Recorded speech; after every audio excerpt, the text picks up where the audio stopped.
E aí galera do canal Vamos Flutear, tudo bem com vocês?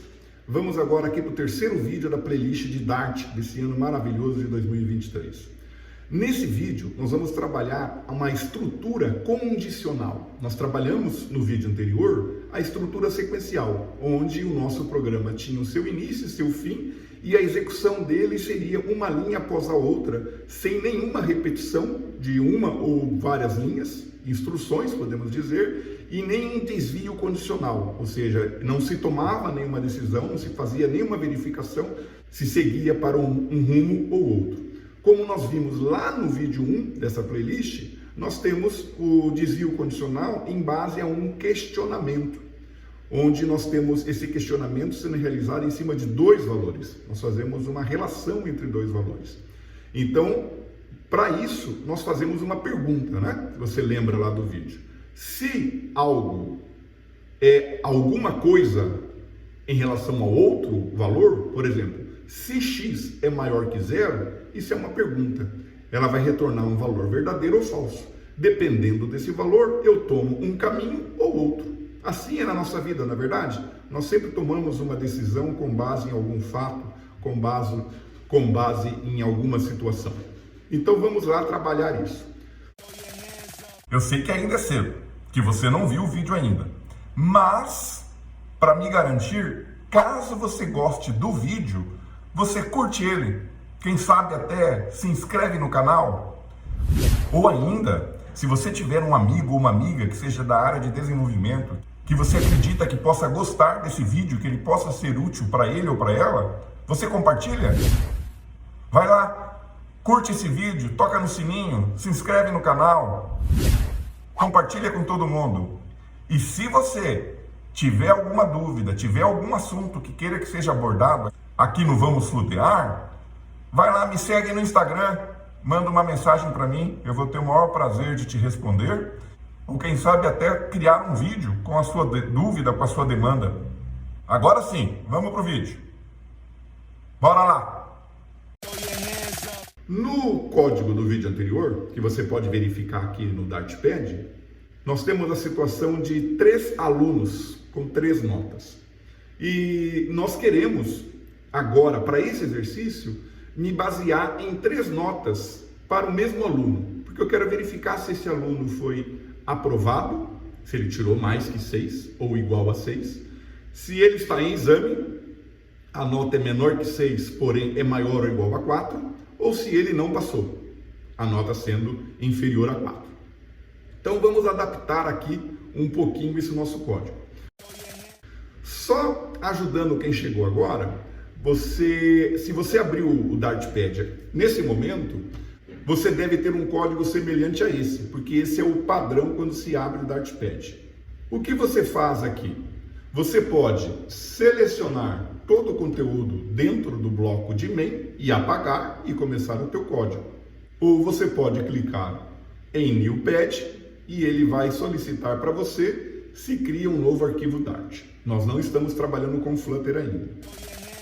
Para implementar essa nova proposta, precisaríamos mudar aqui o nome, né? Para média 1, média 2, média 3. Só que daí nós verificamos que ele começa a dar erros de compilação aqui, porque nós mudamos aqui o nome da variável onde era declarada e depois onde nós a utilizamos, já dá erro porque a variável não existe mais. Como fazer? Trabalhar na unha e mudar em todo lugar o nome, ou usar um processo de refatoração que os editores de código, né, para desenvolvimento oferecem, e o Dartpad oferece alguns também. Eu posso clicar aqui, eu vou dar aqui um duplo clique no nome da variável e eu sei qual é o atalho para fazer essa substituição de nome. Mas caso você não saiba, clica aqui nesse símbolo de teclado e ele aparece para você alguns atalhos. Então eu quero substituir, replace, eu pressiono Ctrl H. Então eu, marcado aqui, Ctrl H e eu coloco média 1. Clico aqui no Replace All, prontinho. Vou fazer a mesma coisa para cá. Seleciono tudo, Ctrl H, média 2, substitui tudo. Já vou fazer para o terceiro também. Já fica aberta a janelinha, pronto. fica mais simples, fica mais produtivo, concorda? Nós vamos mudar aqui. Então, vamos mudar o texto também, né? O texto não vai ser tão simples mudar porque existe diferença, né, entre aluno 1 e aluno 2. Aí podemos colocar o seguinte: sua primeira nota é. Aí a gente pode selecionar tudo que está aqui e substituir aqui. Então, dessa maneira, ele vai mostrar as 3 notas do aluno que nós atribuímos na sua declaração. E aqui também precisamos mudar, né? Mas aqui eu vou deixar por último, que eu quero primeiro trabalhar a condição. Para trabalhar a condição, eu vou avaliar o seguinte, ó, a média das 3 notas é avaliada aqui, na interpolação da exibição do dado para o usuário. Só que eu preciso validar esse valor. Então eu não vou toda hora fazer a soma e fazer a divisão para verificar o valor.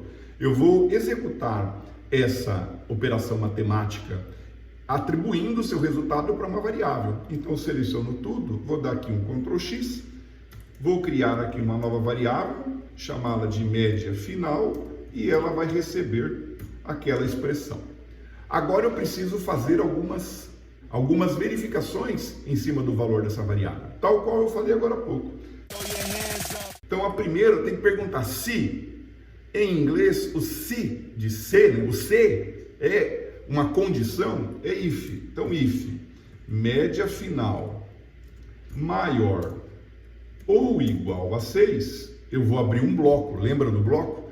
Porque quando eu tenho algumas expressões assim, a convenção pede que eu use delimitadores de bloco, aquelas chaves, abre e fecha, em todas as condições. A documentação diz que quando eu tenho uma única instrução a ser executada dentro de um bloco desse, eu não preciso dos delimitadores. Mas a convenção, que nós já vimos isso anteriormente, recomenda que utilizemos sempre os delimitadores. Então eu vou dizer aqui, print, você foi aprovado ou aprovada. Mas eu vou ter que chamar o print 3 vezes, quando ele ficar em exame e quando ele ou ela não for aprovado. Então eu posso ter uma variável que vai receber o valor a ser exibido. Então eu posso fazer a seguinte situação, para facilitar a nossa vida. Eu vou colocar aqui uma variável string, vou chamá-la de resultado, e eu já vou dizer para ela isso daqui, ó. Eu parto do princípio que o aluno é aprovado. E daí eu só vou verificar se a média dele é menor que 4, é menor que 6, e garantir que a média final seja maior ou igual a 4. Aí eu vou atribuir na variável resultado a string você está em exame. Caso contrário, eu vou dizer que o resultado é você não foi aprovado ou aprovada. Ponto e vírgula. E agora no printf eu posso dizer aqui o seguinte, ó, eu quero interpolar o resultado com a média do aluno. Então eu vou dizer aqui o seguinte, ó, eu coloco aqui o dólar e escrevo o resultado. Aí eu vou colocar a vírgula, que vai ser já um literal, com média final. Aqui vou interpolar novamente, tiro as chaves que tinham lá do exemplo anterior, coloco média final. Ok, nenhum erro, tudo certinho. Agora eu vou executar. Clico no Run, veja que a execução ocorreu, mas o nosso resultado não era o desejado. Por quê? A média é 9.2, ele foi aprovado, e aqui trouxe você não foi aprovado, porque nós temos aqui um else. Nós estamos verificando o valor em relação a ele ou ela ficar em exame e negando isso por qualquer valor, seja menor que 4 ou seja maior que 6. Então aqui nós vamos precisar de uma outra verificação.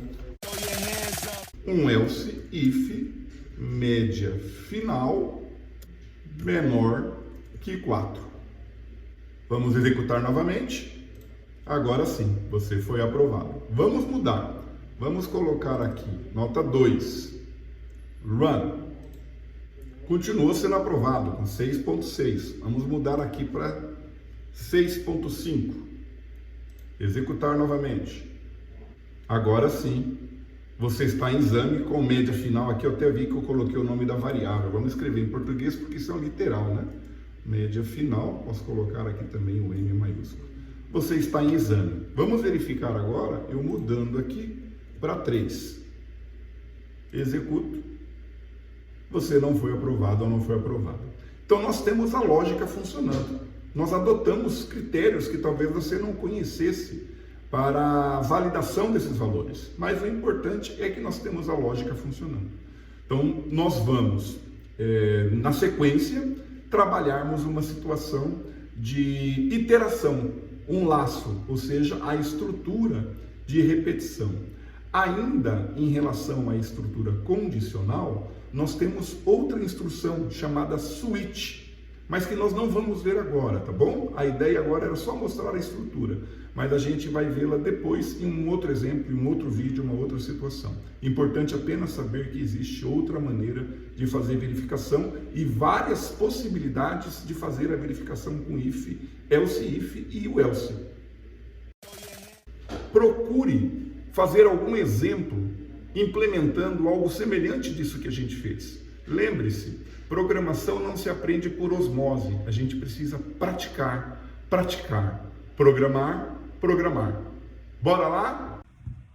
Se você tiver alguma dúvida, quiser que eu trabalhe algum conteúdo específico aqui no canal, aproveita, me segue lá no Instagram, manda uma mensagem para mim e eu terei a maior satisfação em lhe responder e, quem sabe, trazer para o canal essa sua dúvida, essa sua sugestão, essa sua necessidade. Se você gostou desse vídeo e acha que algum amigo ou alguma amiga pode também gostar e ser útil a eles, compartilhe, divulgue. É importante para mim essa tua atitude. Aproveita e também se inscreva no canal.